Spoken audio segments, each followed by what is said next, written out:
สบายดีพี่น้องซ่องมีบริพอกัน10 กว่าวันพี่น้องบ่มีคำอธิบายบ่มีคำแก้ตัวใดๆพี่น้องเลยบ่มีหยังถ่ายมีแต่คำแก้ตัวเดิมๆก็คือบ่มีแนวสิถ่ายพี่น้องก็อยู่ไปแบบสิแหละก็คือเห็นพี่น้องก็คือหูเนาะมือปกติกับโรงเรียนมือบ่ปกติกับทิศก่อนนำไปขายมะม่วงทิศนี้นะว่าสิชวนผัวไปอีกผัวกับยังไปเวียกอยู่เพื่อผัวมาแต่เวียกเพื่อสิขี่รถไถออกไปบางโมอยู่น้ำข้าวน้ำมันบ่ได้ข้าวบางโมอยู่ดิยังว่ามาปลูกเอาปรับขึ้นปลูกไปปรับคันวันถิดไปบ่ได้พี่น้องคันวันถิดไปบ่ได้เพราะว่าตื่นมาวันจันทร์ผัดพากันไปเวียกไปงานผัดอยากตื่นสวยแล้วมันตื่นบ่ได้ดิพี่น้องมันกลัวความจอยพี่น้องคือสิมาแจ้งให้ทราบคลิปนี้เนาะสงกรานต์พี่น้องผิดเสาสิมานี่บ่แม่นเสาหนาจันหนาขั้นหนาพี่น้องบ่แม่นขั้นอื่นมือสิฮอดขั้นหนาพุ่นขั้นวันที่12 13 14พี่น้องมีแผนสิได้เมื่อบ้านย่ามีแผนสิได้เมื่อบ้านย่าในสงกรานต์ปีนี้สิเมื่อบ้านย่าพี่น้องในการเมื่อนั้นเฮาจะบ่มีรถส่วนตัวเนาะรถหุ่นได้กับของข้าพ่อพี่น้องเอาเมื่อบ่ได้บ่แม่นเราบ่ให้เอาเมื่อดอก1มากับน้ำมันแพง2มากับรถมันเล่นไกลบ่ได้รถบริเสธเนาะอันนี้คือตัดไปปัญหารถใหญ่ของพ่อรถจักรคันซิโมรถจักรมัน4 คนเมื่อบ่ได้ทั้งเครื่องอีกเนาะเครื่อง4 คนคิดเบิ่งสิเมื่อได้บ่ทางไกลอีน้อยนี่มันก็ต้องนอนอีเอื้อยมันก็ต้องนอนขี่รถลูกนอนเบอร์2ตัดออกรถจักรก็ไปบ่ได้พี่น้องเหลือทางเดียวคือรถโดยสารเฮาสิเมื่อรถโดยสารปีนี้เป็นปีแรกที่จะเมื่อรถโดยสารและเขาจะออกมาลัดเอาอยู่เมืองอัศพรพี่น้องบ้านผัวเฮาเป็นบ้านสิงห์สว่างเมืองอัศพรแขวงสวรรณเขตได้พี่น้องเด้อเตรียมเดินทางถ่ายคลิปกันในมือนั้นจะมีอยู่3 ต่อจากเมืองหอดบ้านย่าอันนี้สิอธิบายรายละเอียดสุฟังพี่น้อง1เฮาคือรถโดยสารรถปัก2ขึ้นฮอดสวรรค์เนาะขี่รถสวรรค์ฮอดดงเห็นเนาะฮอดดงเห็นมันสิมี2 ทางเรื่องสิขี่เขาเมืองอัศพรเลยเนาะและถ้าเฮาเมื่อฮอดดงเห็นสิมีรถไถเขาเจ้าออกมาลัดเอาเขาเมื่ออีกเทื่อนึงอีหยังลูกเห็นอะไรกูเจ็บเอวข้าวจมูกดิตุญาปลาลุงสบายดีปลาลุงไหมบ่ได้คอยเห็นลูกมาในคลิปบ่พี่น้องสบายดีปลาลุงหมดแดงเลยสบายดีด้วยหน่อยสบายดีด้วยสบายดีปลาลุงข้าวถูกใหญ่ได้พี่น้องบ่ได้เห็นลูกเขาลงคลิปแต่หึงวะเบิ่งเอานี่ปลาลุงเอ้ยรอสิเมื่อบ้านย่าเด้อเมื่อน้ำลอยเด้อถ้าเกิดมีเวลาถ่ายคลิปเบิ่งเอาบักใหญ่พี่น้องใหญ่แล้วเดี๋ยวนี้นะอุ้มเรื่องสิบไว้เดี๋ยวนี้เบิ่งแม่กับลูกเบิ่งอินโนไปไปเล่นมันดิไปแม่เห็นเบียกไป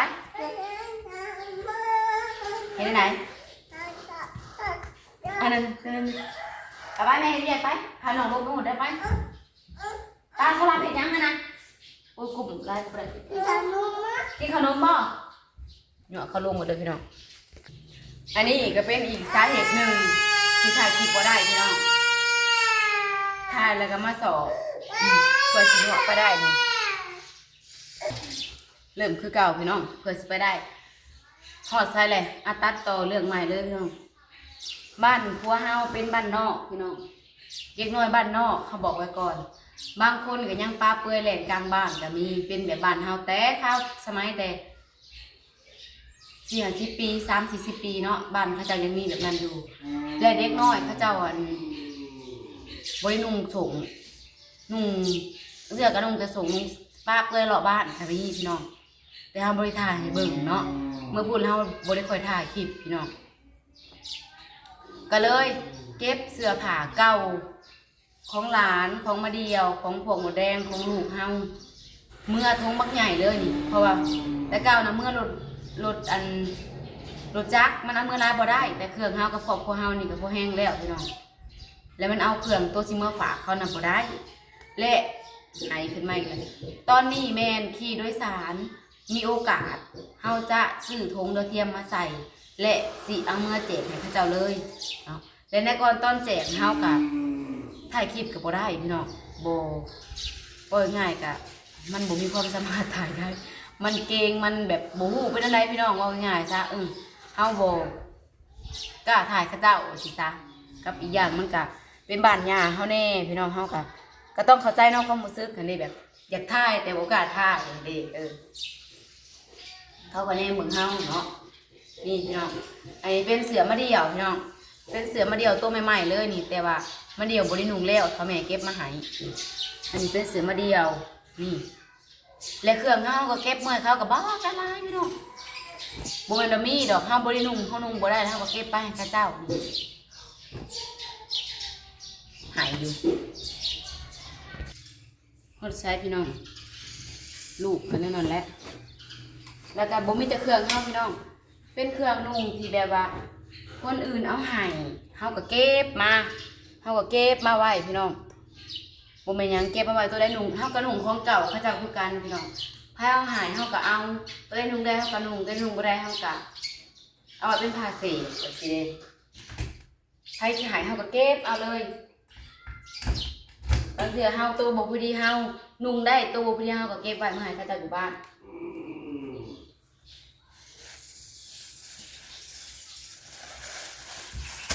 นี่เนาะตัวใดที่เฮานุ่งบ่ได้เฮาก็สิเก็บเมื่อพูดเบิดเลยตัวนี้น่ะบ่ว่าหยังมันเลิงสิเก็บเมื่อพูดเบิดนี่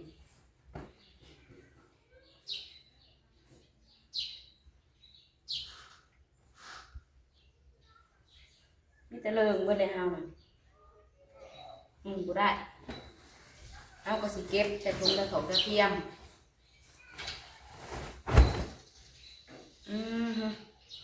อันนี้นะกับโบแมนสิกีฬาได้พี่น้องพอแล้วกันลองนุ่งชุดนี้เบิ่งก่อนเด้อแป๊บหนึ่งพี่น้องเปลี่ยนชุดให้เบิ่งใหม่ก่อนเป็นไงพี่น้องแนมตัวนี้คือสีบุ้มเมื่อหอดเขาดอกเนาะพี่น้องเนาะงานอยู่บอกอันนี้คือสูตรเขาเอาหายพี่น้องเซเลเวนเนี่ยวันนี้แยงเรียนตัวเองก่อนแป๊บหนึ่งพี่น้องว้าตัวทางหลังคือกวางเนี่ย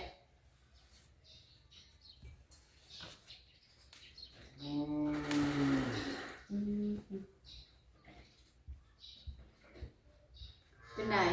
กวางอีนี้พี่น้องมันนี่สิใส่อันนี้แหละมันห่อนใส่สมศัพท์อยู่ด้วยจ้า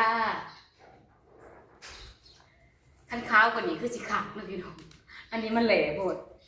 สรุปว่าต้องถ่ายคลิปอะไรยังไงเนี่ยถ้าก็ได้แล้วพี่น้องมาปิ่นมาสีนุ่งสุดนี้เลยด้วยจ้าท่านผู้ชมถ้าก็มาพ่นเห็นพี่น้องเราจะเอาเมื่อยเขาแล้วก็สิเก็บไว้นุ่งดินซะ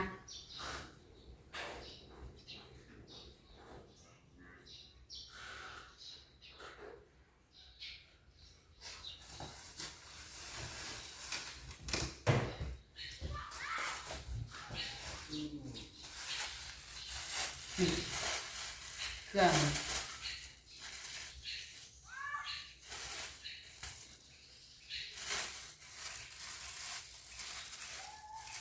อันนี้จะเป็นเครื่องลูกไปยังนอก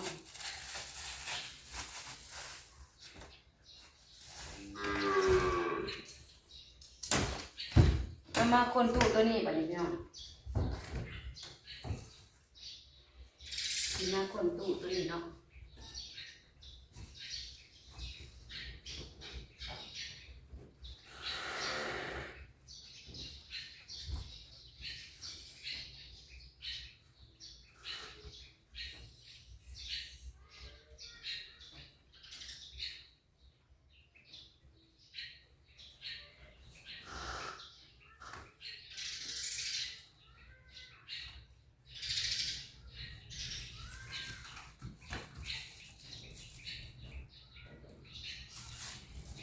อันนี้จะเอามาฝากเนี่ย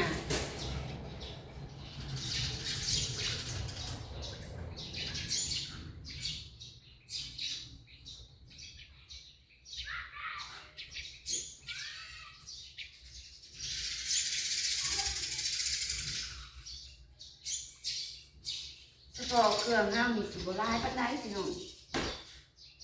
เพราะว่าห้ามก็ไม่ได้คอยซื้อเครื่องก็มัน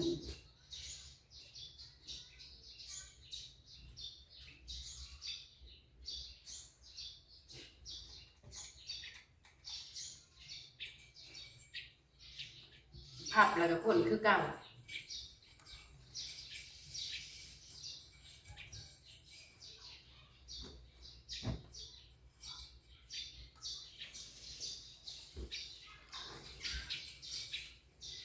ได้ไล่เติบไปได้นี่จ้ะ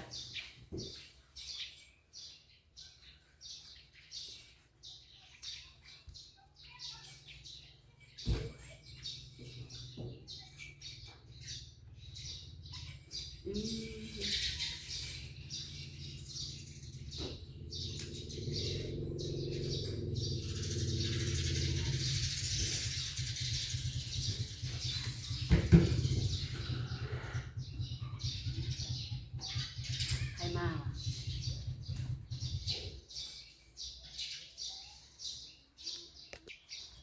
ลืมไปว่ามีคนเอาสูตรคู่ให้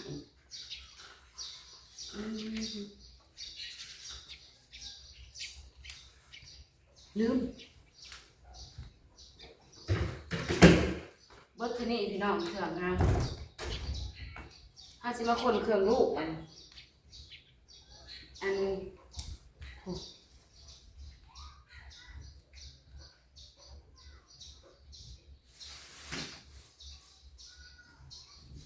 พี่น้องนี่จะเป็นเครื่องลูกเนาะแต่สิเก็บไปเขาจะนำไปให้มันสิละลายเนี่ยพี่น้องคุณ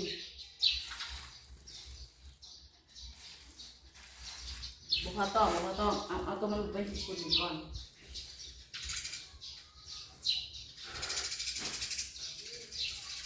ถ้าเบิ่งมือสิมือเด้อพี่น้องเด้อว่ามันสิหน่อยสิร้ายสบายเอาก็เก็บเป็นนี่พี่น้องหนุ่มเป็นกินสงกรานต์บอกยังไงก็ฝากเบิ่งฝากส้มพี่น้องนั่นนี่แหละถ่ายคลิปกันจังหวะลงมาเบิ่งข้างหลังก็เคยเดียวกันไปก็เด้อพี่น้องเด้อ